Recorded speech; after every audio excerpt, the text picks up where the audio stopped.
Welcome to 30-day vocabulary challenge. WALAALAHAY casharka maanta aan qaadanayno haddii aad maanta aad kow tahay WALAALAHAY casharkan wuxuu soo socdi ilaa January kowgada soo socod please go playlistig xagga kasoo bilow insha Allah. Marka aan waxaan maraynaa waa weekii saddexaad maalintii shanaad haddii aan la yiraahdo insha Allah maxaanu qaadanaynaa sentences baanu qaadanaynaa insha Allah shantii erayood haddii aan la yiraahdo waxaan ka bilaabaynaa do oo ah samaynta. I need to do my laundry before I run out of clean clothes. I need maxaan u baahanahay to do inaan sameeyo my laundry waa dharkaaga dharkii baad dhaqaysaa before ka hor I run out of clean clothes inta aan dhar aan gashto aan waayin kaste dhar aan gashto intaan aan waa inaan dharka dhaqaa before I run out means ma helay waxaan gashto waa inaan dhaqaa dharka ma kaste I need to do my laundry waa inaan dharkaygu dhaqaa before ka hor intaan dharka waxaan gashta aan waayo I run out of clean dhar nadiifa aan waayo that means waxaa dhar nadiifa daa weys maxaa gashan kartaa maya waa saas I run out inaan macnaha waayo ama iga dhammaado dhar nadiif inuu run out means iga dhammaado dhar nadiifa oo means aan waayo waxaan gashta waa inaan dharkayga dhaqaa he always finds mar walba muxuu helaa something to do wuxuu sameeyo when he's bored markuu caajisan yahay always wuxuu helaa wuxuu sameeyo ayuu raadiya uu helaa he always finds wuxuu helaa something to do wax uu sameeyo when he's bored markuu caajisan yahay always wuxuu helaa wuxuu sameeyo ayuu helaa baa laga wadaa dig waa qoditaan sooma the construction worker kuwa dhulka construction worker waxaa laga wadaa kuwa oo guryaha dhidhisaya dhulka dhidhisaya la construction worker had to dig waxay ahayd inay qodaan a deep hole god aad u dheer to lay si ay u dhigaan the foundation waxaa guriga marka la dhisayo so qaybta ugu hoose foundation guriga bilaawgiis maad concrete-ka dhagaxada la dhisaayo iyo maxaa yidhahdaa ee concrete-ka lagu shubay ayaa laga daas called foundation faate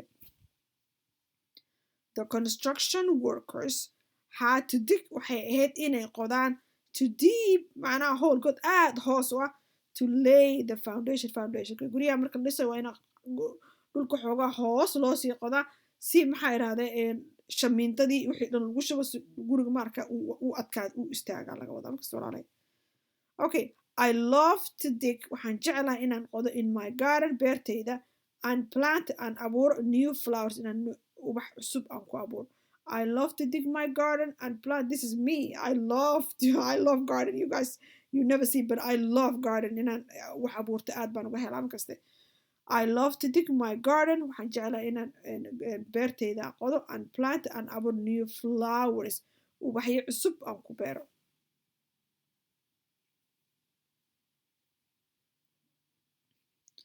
number 3 draw waa masawiritaan kama kartay she used to draw pictures of her family members waxa ay masawiri jirtay familkeeda dadka ka tirsan as a child markay yareed waxay masawiri jirtay familkeeda inta ka koobayn maarta ayay masawiri jirtay baa yiri okay he had to draw wuxuu ahaa inuu map uu masawiro to show so tuso his friend saaxiibadiis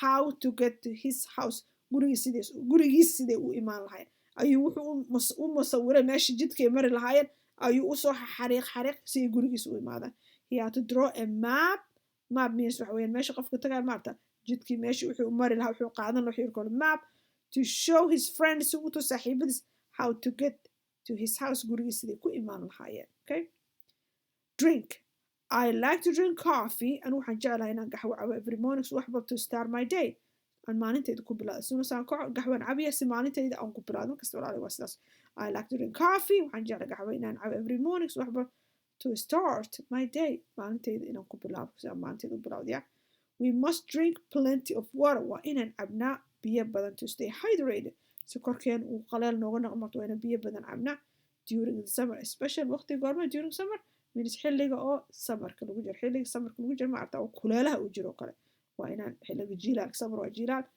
inaan biyo badan cabnaa number 5 drive waditaanka she learned how to drive waxay baratay sida loo wado car gaariga when she was 16 markay 16 jir ahayd she learned how to drive a car when she was 16 ana hadda reer Canada qofka 16 jir markuu gaaro ayuu wuxuu bilaabayaa gaariga inuu barto oo laysankana la siiyaa markasta walaa saas ogaado. She learned how to drive a car. Waxay baratay gaari inay wado when she was 16 markii ay ahayd 16 jir. He has to drive for 2 hours. Waxay tahay inuu 2 saac uu wado ma fahamta gaariga to get to his office xafiiska siduu u tago every morning wax walba. He has to drive waa inuu wadaa for 2 hours 2 saacadood to get to his office si uu xafiiskiisa u gaaro every morning subax walba markasta walaal. I'm going to read one more time, okay? Sentences. Week number 3. Do. I need to do my laundry before I run out of clean clothes. I need to do my laundry before I run out of clean clothes. He always finds something to do when he's bored. He always finds something to do when he's bored. Dig. The construction workers had to dig a deep hole to lay the foundation. The construction workers had to dig a deep hole to lay the foundation. I love to dig in my garden and plant new flowers. I love to dig my garden and plant new flowers. Draw. She used to draw pictures of her family members as a child. She used to draw pictures of her family members as a child. He had to draw a map to show his friends how to get to his house. He had to draw a map to show his friends how to get to his house. Drink.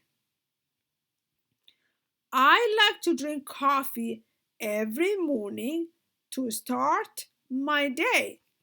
I like to drink coffee every morning to start my day. We must drink plenty of water to stay hydrated during summer. We must drink plenty of water to stay hydrated during the summer. 5. Drive. She learned how to drive a car when she was 16. She learned how to drive a car when she was 16.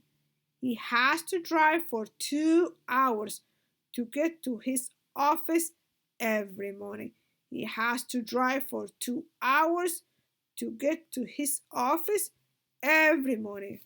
walaalahay waa mahadsantihiin qaar baad rajaynaya. Asalaamu calaykum waraxmatullahi wabarakaatu.